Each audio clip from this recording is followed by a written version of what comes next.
Doctor Arifa سیدہ زہرا کہتی ہیں، ایک عید پر میں نے اپنی ماں سے فرمائش کی کہ اس عید پر میں نیلے رنگ کا غرارہ پہنوں گی اور وہ غرارہ ٹیفٹا کا ہو، اس کے نیچے ہلکے پیلے رنگ کی قمیص چاہیے اور اس کے ساتھ چنری کا دوپٹہ چاہیے۔ میری ماں نے بہت پیار سے اور بہت لاڈ سے میرا وہ عید کا جوڑا بنایا اور میں عید کا جوڑا پہن کر بہت خوش ہوئی۔ ہمارے ہاں ایک رسم ہے، عید کا ناشتہ بہت بڑا جشن ہوتا ہے، تو جب ہم عید کے ناشتے سے فارغ ہوئے تو میں نے اپنی ماں سے کہا اب ہم کھیلنے جا رہے ہیں، تو انہوں نے انتہائی لاڈ سے باہیں پھیلائی اور مجھے اپنی باہوں میں لے کر چومتے ہوئے پوچھا، تمہیں اپنا یہ جوڑا بہت اچھا لگا؟ میں نے کہا ہاں، بہت خوبصورت ہے، جیسا میں چاہتی تھی بالکل ویسا ہی ہے۔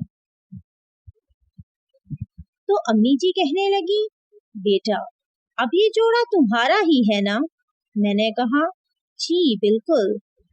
تو امی بولی، بیٹا تم جب اب باہر کھیلنے کے لیے جاؤ گی تو بہت سے بچوں نے ایسا جوڑا نہیں پہنا ہوگا، تو کیا حرج ہے اگر تم اپنا کوئی اور جوڑا جو تم پہلے پہن چکی ہو اور وہ اچھا بھی ہو وہ پہن لو اور کھیلنے چلی جاؤ۔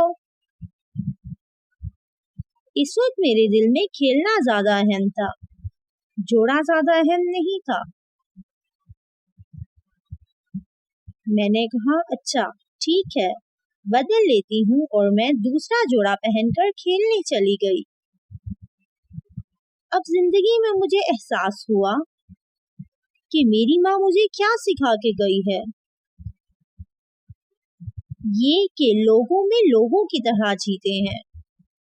یہ ٹیفٹا کا غرارہ، وہ جارجٹ کی قمیض، وہ چنری کا دوپٹہ مجھے اچھا لگتا ہے، مگر یہ سب صرف اس لیے اچھا نہیں ہونا چاہیے کہ اسے دیکھ کے کسی دوسرے کے دل میں رنج آئے کہ وہ ایسا جوڑا کیوں نہیں پہن سکا۔